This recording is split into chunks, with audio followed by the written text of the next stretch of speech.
come and prepare the meal at my house as much as they could, so that we would have all that buzz and chatter that goes on when you're cooking together. And everybody would bring one other person so that we would broaden out the group. And I'd get to meet more people, and we'd all get to sit around and talk together. That's the kind of thing you have to do if you want to connect with people and you are in a place where it's brand new to you. Your 3 friends then become 6. And then if those other 3 like the group, they'll bring 3 more friends, and now your 6 becomes 12. Okay? It's a really thoughtful and interesting way of creating new relationships because you're busy doing something and sharing food. Sharing food is not bad, right? The text came in, says the follow-up doesn't need to be a full show, just an update at the end of the show would be fine. Hey babies, do you have any idea what it would take to go and shoot a follow-up with those families and then try and add it to a show that's already been cut together as 21 minutes? What would you like us to take out of the show to make space for the follow-up? Someone says, I can add you to Facebook as a friend. I'm a big fan. You go right ahead, sweetie. You can find me if you go looking for me.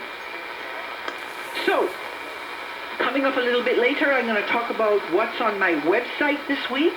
I did already tell you about that post I did on Friday about blessings that go missing. But I have some other stuff that's happening this week.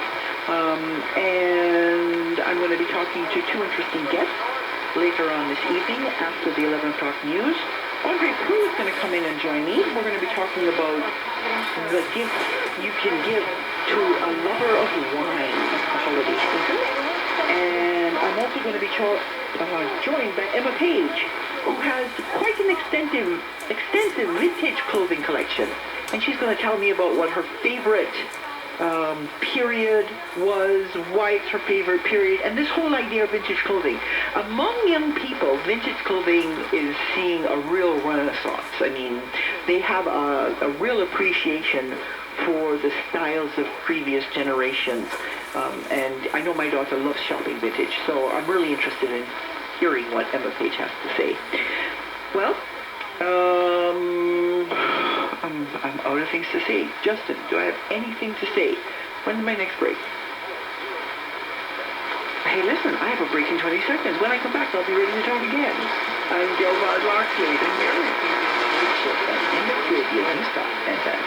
Later today on the Live Drive with John Dory. What's going on with obviously twisted people and innocent animals? A decapitated, bullet-riddled sea lion in B.C., a dog burned in Mississauga, and a feral cat shot in Toronto. We'll try to take a look inside the minds of people who do these things to animals. The Live Drive with John Tory. If you're gonna be stuck in traffic, you may as well be entertained. Weekdays 4 to 7. Breaking news and stimulating talk on News Talk 1010. It's the Bring Home a Honda event. Get a bonus of